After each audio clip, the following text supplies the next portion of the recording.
오늘 제목은 추수감사 주일 설교입니다. 질그릇에 담겼을지라도 라는 제목으로 말씀 나누겠습니다. 우리가 예수 믿고 있는데요, 여러분, 우리 예수 믿고 있는 이 신앙의 핵심이 뭐라고 생각하십니까? 왜 우리가 예수 믿어야 할까요? 우리 예수 믿는 신앙의 마지막 종착역이 뭘까요? 무엇 때문에 우리가 예수를 믿을까요? 분명해요. 성경에서 나타나는 것은 뭐냐면 예수님이 우리를 통해서 나타나시는 거예요. 하나님이 우리를 통해서 나타나시는 거예요. 그러니까 예수님이 우리의 몸을 입고 오셔서 우리에게 보여주신 건 뭐예요? 예수님을 통해서 누가 나타나셨어요? 하나님이 드러나신 거예요. 하나님이 드러나시면 끝나는 거예요. 게임이 끝나는 거예요. 그 완벽하신 분이 드러나시면 끝나는 거예요. 억울한 자도 없어져요. 그렇게 되면 고통받는 자들도 없어져요. 그러니까 우리의 신앙의 궁극적인 핵심은 나를 통해서 예수님이 나타나는 겁니다. 예수님이 드러나는 겁니다. 우리의 모든 고민은, 신앙의 고민은 그곳에 있어야 합니다. 오늘 말씀을 보면 그에 대한 아주 그 바울의 마음들을 아주 잘 담아낸 말씀이 오늘 말씀이에요. 고린도후서 4장 7절 보시면 이렇게 기록되어 있어요. 우리가 이 보배를 질그릇에 가졌으니 이는 심히 큰 능력은 하나님께 있고 우리에게 있지 아니함을 알게 하려 함이라. 이 짧은 말씀인데 이 짧은 말씀에 우리 신앙의 모든 신앙 고백의 핵심이 다 들어가 있어요. 자, 주목할 단어가 두 가지 단어가 있어요. 하나는 뭡니까? 보배. 그리고 하나는 질그릇입니다. 근데 오늘 본문을 보니까 그 보배가 어디에 담겨 있습니까? 질그릇에 담겨져 있다고 되어 있어요. 이게 아주 바울이 왜 이 표현을 썼는가?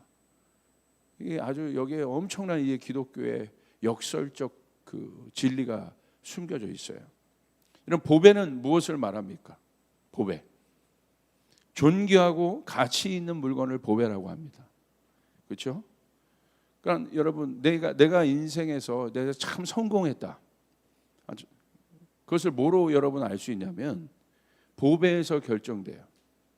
그 사람이 무엇을 가치로 여기고 있었는가. 그게 남는 거예요. 그러니까 마지막 저 사람이 잘 살았나 못 살았는가는 어디 가면 알아요? 진짜예요. 이거 장례식 가보면 안 되잖아요. 장례식 가보면 저 사람이 이 땅에서 잘 살았는지 못 살았는지가 다 드러나는 거예요. 뭘 남겼느냐는 거예요. 뭘 남겼느냐. 그래서 성공한 인생의 어떤 척도는 그 보배를 가졌느냐 못 가졌느냐에 대한 것입니다. 내가 가장 가치 있게 여기는 것을 보배라고 하죠. 그것을 내가 가장 가치 있게 여기는 것을 무엇을 남겼느냐. 여러분, 마피아 두목이 이 사람의 평생의 삶의 가치는 마약 아니었겠어요? 그렇죠? 마약을 통해서 자기가 부귀영화도 누리고 권력도 갖고 그런 사람들이 마피아 두목들이잖아요. 근데 마지막에 마피아 두목들이 죽을 때 마약을 남기겠어요? 그러니까 그건 가치가 아니라는 거예요. 그것을 굉장히 중요하게 여기며 살았잖아요. 근데 마지막에 자기 자녀들에게 야, 이 세상에서 가장 가치 있는 게 마약이야. 이게 보배다 너. 그러고 가겠냐는 거예요. 그러니까 우리가 가장 가치 있게 여기는 것이 무엇인지를 생각해 보세요 한번. 내가 마지막에 내 자손들에게, 내 자녀에게 이게 보배야. 이거 보배란다. 라고 무엇을 말해주겠냐는 거예요, 여러분. 이건 굉장히 실제적인 문제 아니겠습니까? 그러니까 우리가 이 보배가 다 다르죠. 그러니까 우리가 배우자를 향해서도 우리가 처음 결혼할 때, 단설답니다. 처음 결혼할 때, 처음 우리가 만날 때, 당신이 나의 보배요. 지금 어떻습니까? 할렐루야. 넘어가겠습니다. 보배. 우리 자녀를 향해서도 뭐라고 얘기해요? 보배잖아요, 보배. 그렇게 표현하지 않습니까? 그래서 모든 사람에게 있어서 이 보배는 다 다를 것입니다. 중요하게 여기는 가치가 다르기 때문에 그렇습니다. 그렇다면 성경에서는 이 보배를 뭐라고 말할까요? 성경에서 오늘 말씀을 기록한 바울은 보배를 뭘로 정의했을까요? 한번 우리가 좀 보길 바랍니다. 보배는 그럼 뭡니까, 여러분? 복음이죠. 복음. 복음의 핵심 내용은 뭐예요? 예수님을 증거하는 것이에요. 그러니까 바울의 왜 이게 보배냐? 바울의 인생이 180도 변한 이유는 왜 변했어요? 바울을 이렇게 변화시킨 바울의 삶이 변화됐잖아요. 그 변화된 이유가 무엇입니까? 복음을 들었기 때문에, 예수를 만났기 때문에 변한 것입니다. 내가 예수를 믿는다는 것은 복음을 통해 예수님이라는 보배를 내가 얻었다는 것을 의미합니다. 그래서 예수를 만난 사람들의 삶에는 반드시 뭐가 있어요? 변화가 있습니다. 어떤 변화가 있어요? 비포와 애프터가 완전히 달라요. 그게 변화라고 하는 거예요. 이전과 이후가 달라요. 그 시점이 구원의 시점이에요. 예수를 만난 시점이에요. 그래서 그 예수를 만난 사람들의 특징은 뭡니까? 예수를 따르는 사람들의 특징. 그 사람들이 제자들인데 첫 번째 그들에게 나타난 첫 번째 특징이 뭐예요? 자기 것을 버려두기 시작해요. 자기 그물을 버려두고 예수를 쫓기 시작해요. 그게 변화죠. 어떻게 자기 것을 버릴 수 있습니까? 여러분 어떻게 그게 가능하겠습니까? 왜? 더 나은 가치를 발견했기 때문에. 내 것을 버려두고도 따를 만한 어떤 중요한 것을 발견했기 때문에 그렇게 할 수 있는 것입니다. 그래서 마태복음 13장 44절에 이렇게 기록되어 있어요. 천국은 마치 밭에 감추인 보화와 같으니, 보배가 나오죠. 천국이 뭐예요? 있는데 감추어졌어요. 근데 누가 발견해요? 그 천국을 찾는 사람이. 근데 이 천국을, 보화와 같은 천국을 발견한 사람은 어떻게 합니까? 숨겨두고 기뻐하며 돌아가서 자기의 소유를 다 팔아 그 밭을 사느니라. 할렐루야. 너무 명확하게 성경이 보배가 무엇인지, 그리고 그 보배를 발견한 사람, 그 가치를 발견한 사람의 삶에 대해서 이야기하고 있잖아요.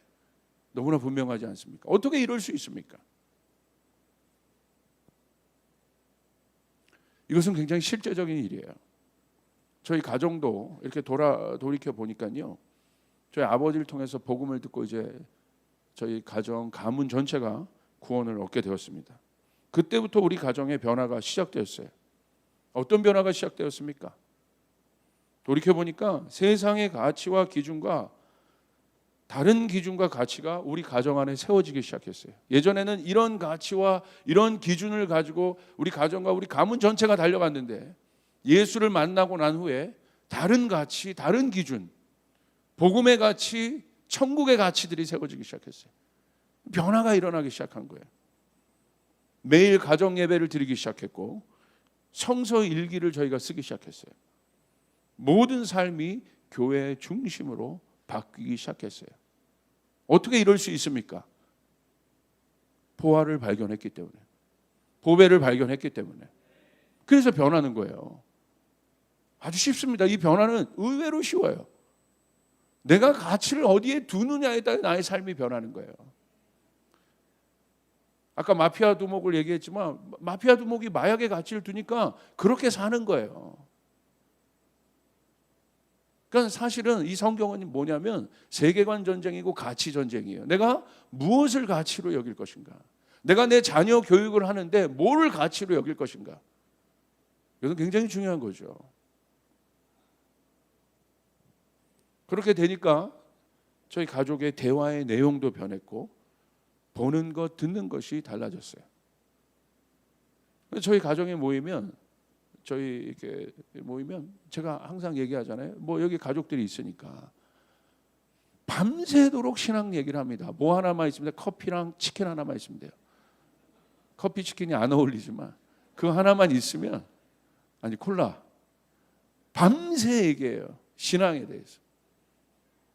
평생을 그렇게 얘기했는데도 또 얘기하는 거예요. 얘기할 게 너무 많은 거예요. 이게 얼마나 신나냐. 얘기하다가 막 울기도 하고 감사하고 돌아보면, 야, 우리가 이렇게 이런 사람들이었는데 하나님이 우리 가정을 구원해서 이런 은혜를 주시는구나. 참 감사하지 않니? 그래서 저에게 제 개인적으로는 이 보배가 너무 실제적인 것이라는 걸 저는 고백할 수 있어요.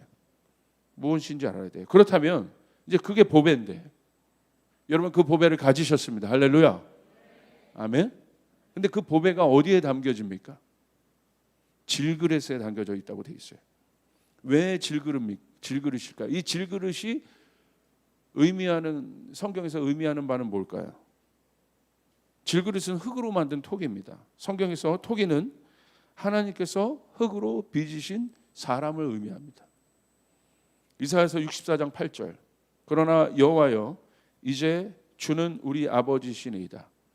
우리는 진흙이요 주는 토기장이시니 우리는 다 주의 손으로 지으신 것이니이다. 아멘. 성경에서 말하는 질그릇, 토기는 우리를 의미하는 거야. 우리를. 그분은 토기장이시기 때문에. 근데 질그릇은 무엇입니까? 왜 질그릇이라고 하셨을까요? 우리를. 질그릇은 연약합니다. 깨어지는 그릇이에요. 오늘 우리 데코팀이 너무나 예쁘게 이 질그릇으로 이 오늘 추수감사전을 표현했는데 오늘 말씀에 의거한다면 제가 저걸 깨버려야 돼요. 깰 수가 없어요. 지금 너무 아름답게. 이따가 망치 들고 와서 2부 예배 때는 지금 한번 깰까 지금. 그럼 이게 확 들어오거든요. 오늘 설교가 그냥 인상 깊게 들어오거든요. 질그릇의 의미는 뭐냐면 깨어지는 그릇이라는 게 깨어지는 그릇. 여러분 보통 보배는 여러분 생각해 보세요. 여러분이 중요하다고 생각하는 그 물건을 깨어지기 쉬운 그릇에 담겠습니까? 사람들 그러지 않아요. 감추죠. 이게 보호하죠. 근데 오늘 성경에 보니까 그 보배를 너무나 연약하고 깨어지기 쉬운 그릇에 담는 거예요. 질그릇에. 이게 무슨 의미겠습니까 이게? 왜 하나님은 보배를 깨지기 쉬운 질그릇에 담으셨을까? 우리 생각해 볼 필요가 있습니다. 보배를 질그릇에 담은 이유는 보관하기 위한 목적이 아닙니다. 그릇은 보관을 위하여 필요한 거잖아요. 그런데 질그릇에 담은 이유는 보배를 그 안에 두고 보관하기 위한 목적이 아니에요. 보배의 목적은 나타나는 것입니다. 보여지는 것이에요. 그래서 질그릇에 담으신 거예요. 그 안에 있는 보배가 보여져야 되는데 그것을 담고 있는 그릇이 견고하다면 어떻게 그 안에 있는 내용물들을 알 수 있겠습니까? 그 안에 있는 보배가 진짜인데 그것을 담고 있는 그릇이 견고해서 부숴버릴 수 없다면 그 안에 뭐가 있는지 우리가 어떻게 알 수 있어요? 왜 보배냐? 보배는 뭐냐? 보관하기 위한 것이 보배가 아니에요. 나타나는 것이 보배예요. 드러내는 것이 보배인 것이에요. 우리가 사람을 볼 때도 그 사람 겉모습만 갖고 그 사람을 어떻게 압니까? 겉모습만 보고 그 사람 쫓아가고 그 사람 사귀었다가는 여러분 낭패를 당하죠. 사람 속을 알아야죠. 겉모습 뒤에 있는 그 사람이 어떤 사람인가가 그 속에 담겨져 있잖아요. 그러니까 겉모습만 보고 갔다가는 사기 맞고 그러잖아요. 진짜는 그 속인데 그 속에 있는 것이 드러나야 진짜가 나타난 건데, 그렇죠?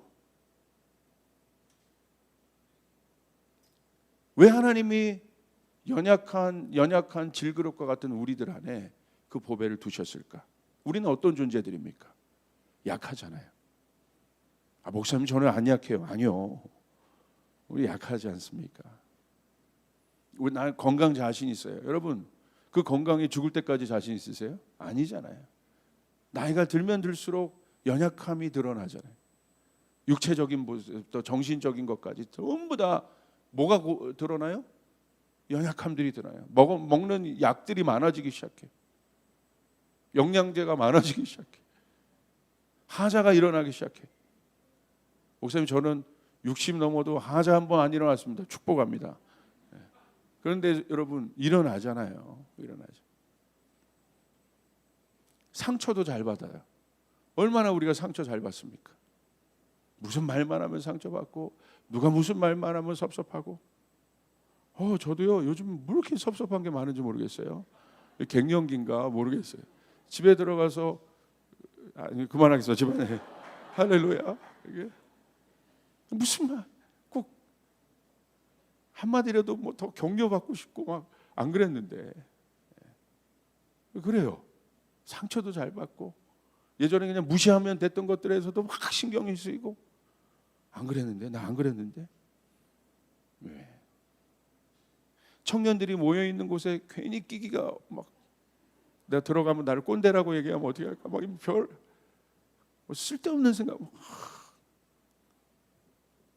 불안하고 두려움이 많은 존재. 그렇지 않습니까? 그게 우리들이잖아요. 불안하고 두려움이. 왜 이와 같이 부족하고 연약하고 질그릇 같은 우리들 안에, 그 바울이 왜 질그릇이라고 표현했냐 이거예요. 그 안에 보배를 담으셨을까? 그 이유는 분명합니다. 이게 복음의 핵심이에요. 우리의 연약함이 깨어져야 진짜가 나타나는 거예요. 질그릇에 왜 담았어요? 질그릇의 용도는 뭐예요? 깨기 위해 있는 것이에요. 제가 2부 예배 때 한번 깨겠습니다. 왜 우리를 질그릇에 뒀을까? 이 연약한 그릇이 깨어져야 진짜가 나타나기 때문에. 진짜가 나타나야 되는 것이죠. 그러므로 깨어짐은 세상에서 볼 때 가장 연약하고 유약한 쓸모없는 상태를 의미하지만, 하나님의 시각은 그렇지 않습니다. 하나님의 시각은 그러지 않아요. 우리를 연약한 토기 질그릇으로 만드신 이유는 그래서 너무나 분명합니다. 토기장의 하나님을 기억하기 위해서. 이 사실을 알 때 우리는 하나님을 만날 수 있고 경험할 수 있어요. 내가 깨어져야 하나님을 만날 수 있는 거예요. 내가 깨어져야 내 안에 있는 보배가 드러나게 되는 것이에요. 하나님은 그래서 언제나 우리를 어느 자리로 부르세요? 깨어짐의 자리로 부르세요. 너무 싫잖아요, 그 자리가. 내 자아가 깨어지는 자리로 하나님은 항상 우리를 부르세요.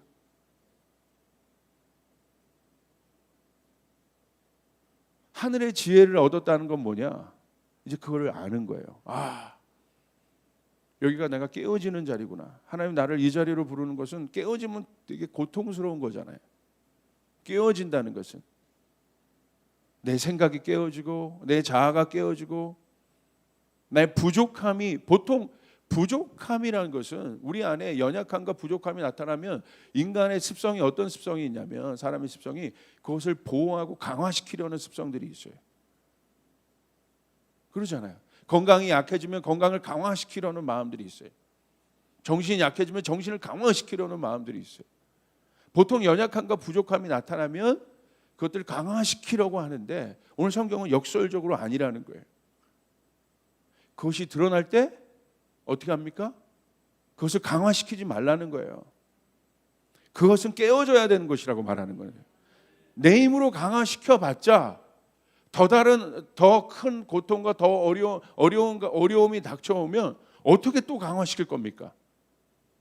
계속 이 알 수 없는, 풀리지 않는 이 상관관계 속에서 우리가 계속 살아가는데 답이 없잖아요. 언제까지 우리를 강화시킬 수 있겠어요? 내 힘과 내 노력으로. 불안한 거죠.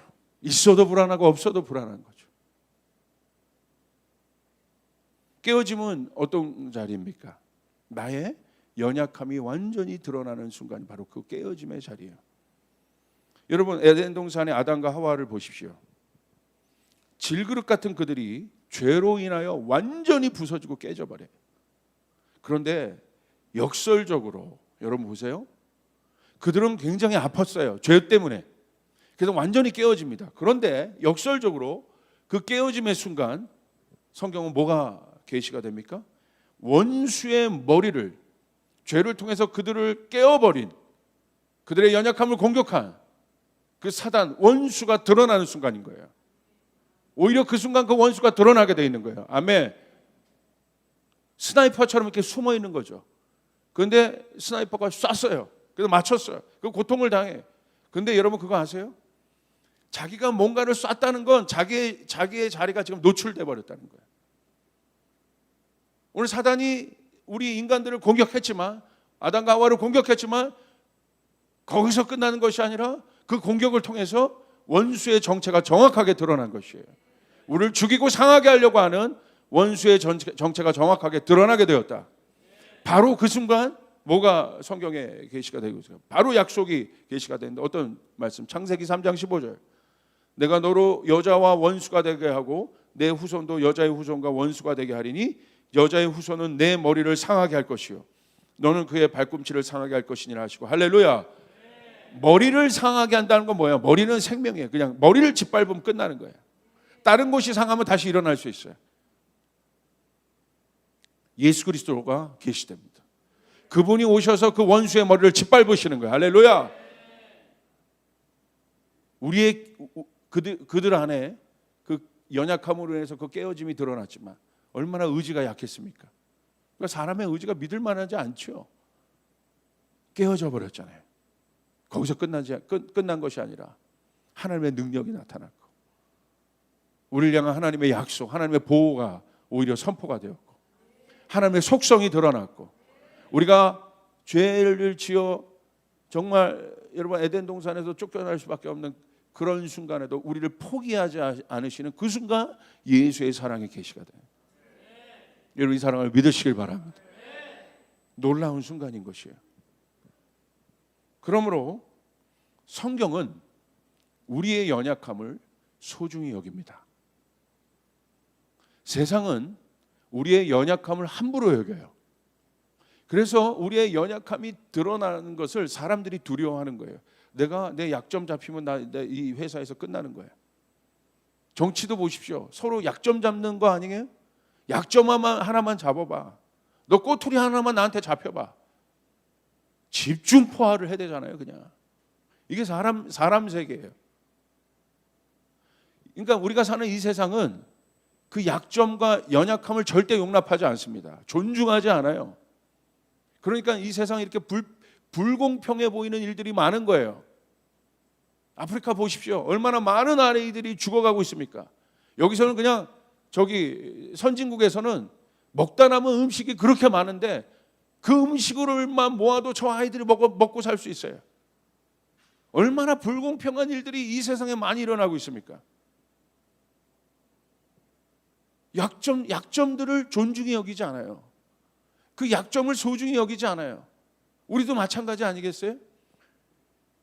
진짜 공동체가 되려면 그 약점이 안전하게, 내 약점을 털어놔도 그것이 보호받고 있어야 돼요. 안전하게 있어야 되는 것이에요. 그게 진짜 공동체예요. 왜 여러분 가족관계, 부부관계가 중요합니까? 내 약점을 다 알고 있잖아. 이 세상에서 제 약점을 가장 많이 하는 사람이 누굴까요? 성이 고씨라고 저 말을 하지 못하겠습니다. 맞잖아요. 제 약점을 제일 잘 알아요. 저도 안다고 단언코 얘기할 수 있습니다. 뭐 저만 안다고 저만 뭐 당할 수 없죠. 그렇잖아요. 약점. 그러니까 나중에 여러분 갈라지고 상하는 관계가 되면 이제 뭐 갖고 싸워요? 그 약점만 공격하는 거예요.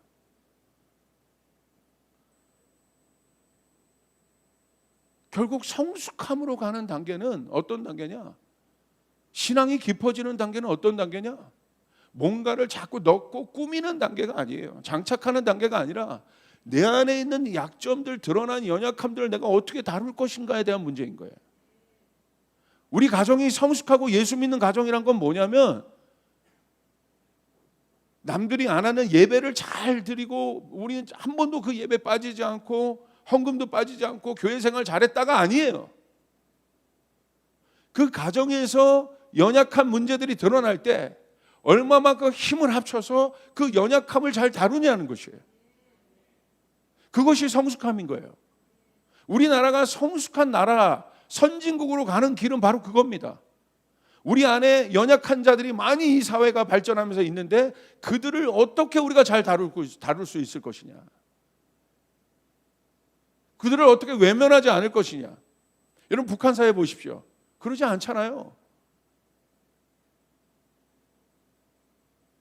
소수의 권력자들이 백성들이 어떻게 죽어가든 말든 상관도 안 하잖아요.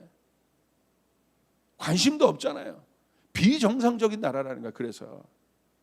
그래서 복음으로 통일이 돼야 되는 것이에요. 할렐루야. 성경을 보십시오. 성경의 관점을 보십시오. 그 중요한 보배를 질그릇에 담아요. 깨지기 쉬운 질그릇에 담아요.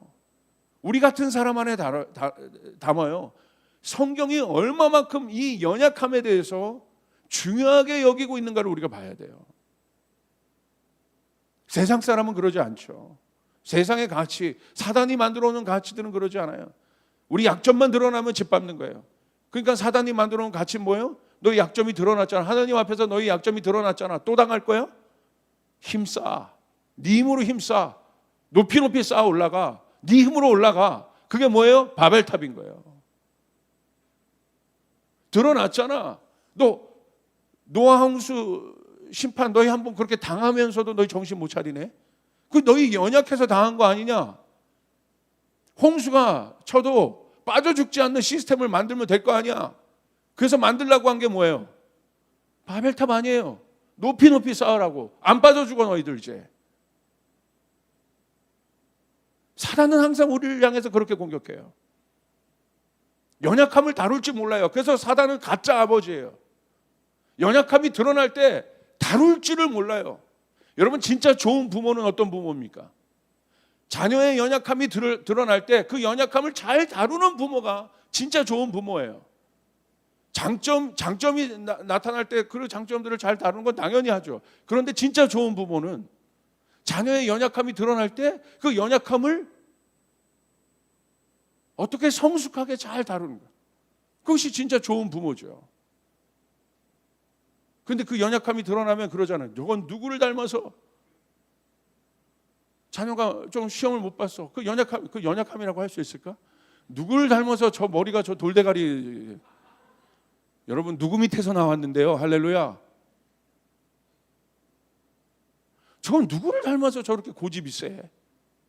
고집스러운 연약함이 나타났어. 좋은 부모는 뭐예요? 그 연약함을 다뤄주라는 거야. 좋은 공동체는 뭡니까? 우리 안에 있는 지체들의 연약함이 나타났어요. 우리 교회가 좋은 교회라면 그 연약함을 잘 다룰 수 있어야 되는 것이에요. 할렐루야. 연약함을 비판하고 판단하는 것이 아니라 연약함을 어떻게 하면 내가 잘 다룰 수 있을까? 그 연약함을 어떻게 내가 하면 잘 섬길 수 있을까? 세상은 그러지 않아요. 교회는 뭐가 다른 것입니까? 크게 달라져요. 세상은 그 연약함이 나타나면 짓밟고 도태시켜버려요. 그러나 성경은 달라요. 그 반증이 누굽니까? 예수님의 등장이에요. 인간이 강하고 능력 있고 깨지지 않는 존재라면 예수님의 등장은 없습니다. 역설적이에요. 우리가 깨지지 않는 강하고 하나님 없이도 살 수 있는 존재라면 잘 보세요. 예수님의 등장은 없습니다. 예수님이 왜 이 땅에 등장하셨어요? 그 우리가 사랑하는 예수님이 이 땅에 왜 오셨어요? 역설적인 거예요. 우리가 연약하기 때문에 오신 것이에요. 우리가 불의하기 때문에 오신 것이에요. 우리가 죄인이기 때문에 우리는 예수님을 만날 수 있었던 것이에요. 우리가 완벽한 의인이었다면 우리 예수님을 만날 수 없다니까.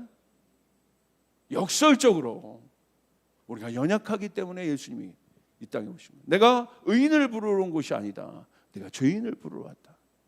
이게 복음의 핵심 아니겠어요? 그래서 예수님이 이 땅에 오셔서 하신 것은 무엇입니까? 그분이 연약한 우리 육신의 질그릇 안으로 오셨습니다. 예수님 하신 건 뭐예요? 죽을 때까지 깨어지신 거예요. 마지막 십자가 위에서 예수님 와장창 깨어져 버리셨어요.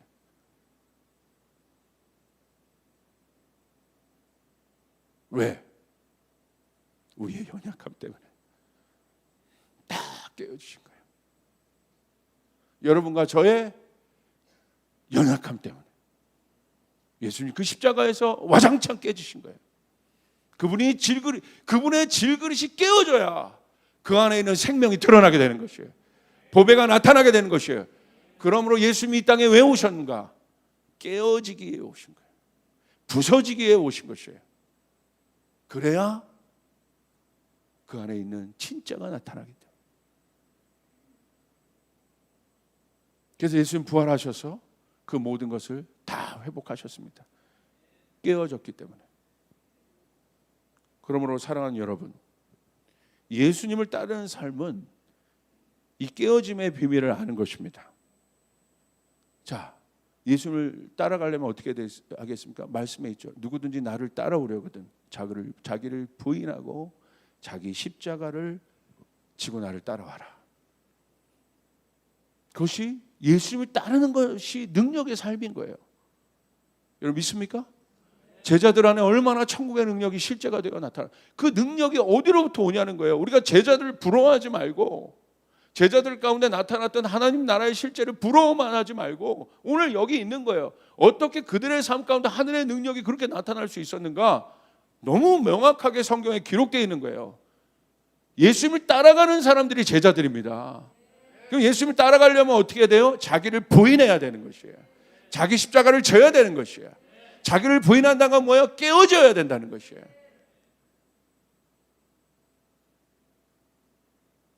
근데 어디서 깨어져요? 사람 앞에서, 세상 앞에서 깨어지는 것이 아니에요. 십자가 앞에서 깨어지는 것이에요. 그런데 그것이 깨어져야 뭐가 나타나기 때문에? 진짜가 드러나기 때문에. 자, 보십시오. 분노라는 연약한 질그릇이 드러납니다. 그런데 그 분노라는 연약한 질그릇이 깨어져야, 그것을 포장하고 강화시키는 것이 아니라 우리들 안에 분노가 드러날 때가 있잖아요. 그건 연약함이에요. 그 분노라는 연약한 질그릇이 깨어져야 그 안에 뭐가? 온유, 자비가 드러나게 되는 것이에요.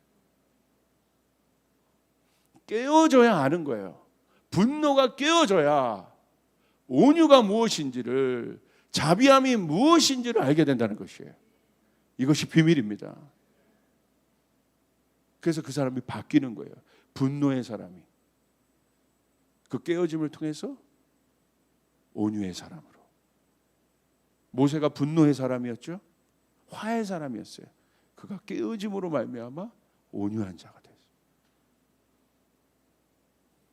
미움, 내 안에 미움이 드러날 때가 있어요. 미움이라는 연약한 질그릇이 드러날 때가 있어요.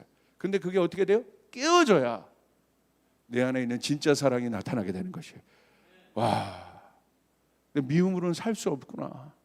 얼마나 힘듭니까 이 미움이. 그러나 그것이 깨어져야 내 안에 있는 사랑이 드러나요. 내 안에 있는 억울함이라는 이 연약한 질그릇이 깨어져야. 여러분, 억울한 것이 얼마나 많습니까 우리 안에. 억울함의 뿌리는 공허함들이에요. 공허함. 채워도 끝이 없는 게 억울함이야. 근데 이 억울함이라는 질그릇이 깨어져야 뭐가 나타나요? 내 안에 만족이 나타나요. 그게 비밀이라는 거예요. 비판과 갈등이라는 질그릇, 연약한 질그릇이 깨어져야 내 안에 용서와 화해라는 보배가 드러나기 시작한다. 그러므로 이 깨어짐의 비밀을 아는 사람들은 그 자리로 찾아갑니다. 그리고 그렇게 다룸받습니다. 제가 예수님을 더 믿으면 믿을수록, 목회를 더 하면 할수록, 나이가 들면 더 들수록 강함, 나에 있었던 어떤 능력들에 대한 고백이 아니라 점점 뭐만 봐져요? 연약함만 보여져. 볼수록 연약한 게 너무 많은 거예요. 아직도 이 분노가 일어나고 내 안에, 아직도 내 안에 이 비판, 미움들이 있고, 아직도 내 안에 있는 음란함들이 있고, 이게 계속 예수님을 따른다는 게 이렇게 실제적인구나. 이게 드러나요. 왜 하나님이 이것들을 우리 안에 드러내십니까? 아주 명확해요. 깨기 위해서. 십자가 위에서 깨기 위해서. 할렐루야, 할렐루야. 근데 저 십자가는 어떤 자리입니까? 승리의 자리라 이거예요. 우리의 모든 연약함이 회복된 자리라 이거예요. 우리의 연약함이 회복되고 능력의 옷을 입는 자리라 이거예요. 아멘. 이길 수 있는 자리라 이거예요. 저게 보이는 거예요. 십자가밖에 없는 거예요. 십자가밖에. 다 무슨 전략 이런 거 아무 소용없어. 결국 복음, 그 복음의 핵심은 뭐예요? 십자가라, 십자가. 그 십자가를 아는 것이에요. 여러분, 이것은 능력입니다. 이것은 은혜입니다. 이것은 여러분 인간의 말로 형용할 수가 없어요. 이 세계가 열리면. 그러니까 스스로 어떻게 해요? 교만의 자리가 얼마나 무서운 자리를 알게 돼요. 나의 그 연약한 질그릇이 드러날 때가 그게 얼마나 무서운 걸 알게 돼요.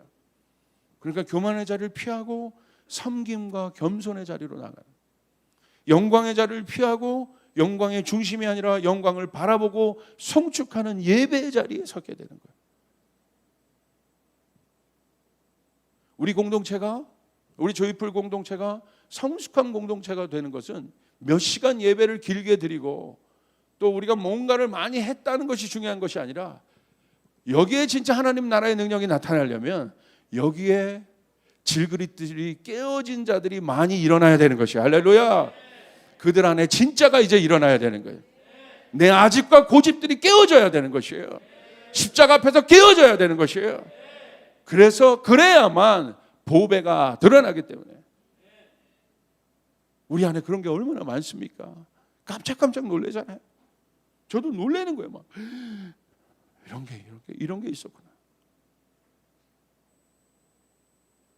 바로 그 순간이 우리 예수의 능력, 예수가 나타나는, 내가 나타난 것이 아니라 우리 예수님이 드러나는 자리임을 여러분 명심하시길 바랍니다. 그럼 우리가 오늘 감사해야 될 이유가 분명합니다. 깨어질 질그릇, 나와 같은 깨어질 연약한 질그릇에 그 보배를 담아두신 것. 여러분, 마지막 때 사람이여 살 때, 아마 저는 아직 그 나이까지는 가지 못했지만 아마 우리 적어도 60 또 70 넘어가신 우리 어르신들은 인생을 돌이켜 보시면 저는 그게 있을 것 같아요. 뭐가 있을 것 같냐면 아쉬움, 후회. 내가 조금 더 열심히 살았을 걸. 내가 이럴 때 조금 더 이렇게 했을 걸. 내가 잘했어가 아니라 내가 이때 조금 더 이렇게 했을 걸. 내가 힘이 있을 때 조금 이렇게 했을 걸. 그런 아쉬움과 후회의 고백들이 많이 있을 것 같아요. 그런데 거기서 끝나는 것이 아니라 내가 예수를 믿었다는 것은 그때 나타나는 것이에요. 그때 내가 이렇게 아쉽고 내가 이렇게 연약하고 이렇게 어려웠지만, 내가 정말 잘못된 결정도 해서 그랬지만 그때 우리 하나님이 역사하셨어요. 자녀들을 다 불러놓고 우리가 이것에 대해서 감사하자. 우리 하나님이 나와 같이 부족한 인생도, 아쉬움이 많은 인생, 후회함이 있는 인생도 우리 하나님이 함께 하셨다. 우리 하나님이 나와 동행하여 주셨다. 나 같은 그릇에도 하나님이 보배를 담아 주셨다. 이것이 우리의 고백 아니겠습니까? 이것이 우리의 감사가 아니겠습니까?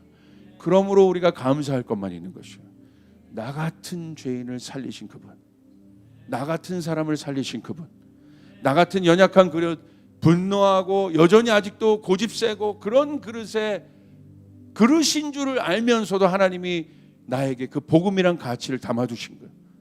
여러분, 우리가 이 일에 대해서 감사하시길 바랍니다. 그러므로 사랑하는 여러분, 깨어짐을 두려워하지 마시길 바랍니다.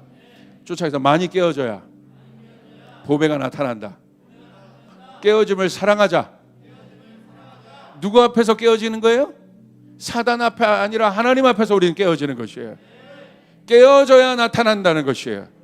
이것이 복음의 진리임을 여러분 깨닫고, 우리가 나같이 부족한 가정, 우리같이 부족한 가정, 같은 공동체, 이 어마어마한 보배를 담으신 그분께 감사하며, 결국 여러분의 삶을 통해서 그 보배를 드러내실 하나님을 기대하시면서 여러분 감사할 수 있는 여러분 되시길 주님의 이름으로 축복합니다. 아멘. 여러분 놀랍죠? 우리 주님께 영광의 박수 올려드리겠습니다. 가슴에 손을 대고 한번 저를 따라해 보세요. 하나님 감사합니다. 내가 나를 잘 아는데 나같이 부족하고 연약한 질그릇에 이 보배를 담아주셔서 감사합니다. 감사합니다 주님. 감사합니다 주님.